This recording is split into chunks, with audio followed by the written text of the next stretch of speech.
Hello guys, and today I'm going to show you the best RTX streaming PC you can build for under $1000. So before we start the video, make sure to hit that like button and subscribe to this channel. And with that being said, let's get started.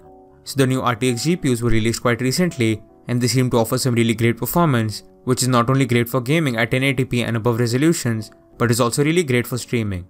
The build that I'll be showing you in this video comes in at $1000 and has all new parts. This is probably the best reasonable PC build with RTX you can have, as it is the perfect middle ground between performance and value. The first component of the build will be the CPU, which is the Intel Core i5-9600K. This is the latest 9th generation i5 CPU, which offers 6 cores along with a clock speed of 3.7 GHz and a boost clock speed of 4.6 GHz. This is probably the best CPU option you have for the best blend of gaming performance and price. The i5-9600K also allows you to edit videos and photos easily, and overall, I feel like this is the perfect option for this build. The next component for the build is the motherboard, which houses all the components. This is a fully decked motherboard for gaming, as it supports all kinds of components including the 8th as well as 9th gen Intel CPUs and 4 RAM slots, which will help in future upgradability. The overall compatibility on this is actually incredible, and the upgradability options are pretty insane as well. The power supply that will be used here is the EVGA 600W BS supply.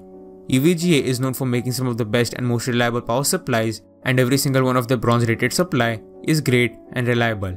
Also, 600 watts should be plenty for this build, as well as for some upgrades that could be made later. For the RAM on this, we have 16GB of Corsair Vengeance LPX RAM. These are 2 sticks of dual channel DDR4 RAM that are quite fast, reliable, and also work great for the purpose of the build. 16GB of RAM should be plenty for gaming as well as streaming right now, and upgrades can also be made easily as 2 RAM slots are always empty in the build. Now on to what could be the most important component for gaming, which is the GPU, and here it is the Nvidia GeForce RTX 2060. The RTX 2060 is the cheapest and least powerful out of the RTX GPUs, and in my opinion, it is the one that makes the most sense to buy if you aren't really crazy about gaming at 4K. All the RTX features are available here, and not only that, but the performance is really great overall, and for a build that comes in at under $1000, it is probably the perfect option. Storing all those components is the Corsair Carbide Spec 5 case. This is a mid-tower case that not only looks good, but offers good airflow along with good cable management. The look of the case is really good, with a unique design and a glass panel that allows you to look at the inside of the PC. Working in the case is also really easy, and overall it is a great PC case that has good value for $50. So those were all the components of the PC done, and in my opinion, this looks like a solid PC with great performance capability. So to show you how the PC performs in games, here are a few tests in games.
So in conclusion, it was expected that the PC would perform extremely solid for most work and especially for gaming. Overall, in my opinion, this is the best build for $1000 and will not only let you game and edit, but will also let you stream to Twitch and YouTube without any lag and latency. So that's it for the video guys, thanks for watching. Please like, share and subscribe to the channel, and I hope you enjoyed the video. And I'll see you guys in the next video. Bye.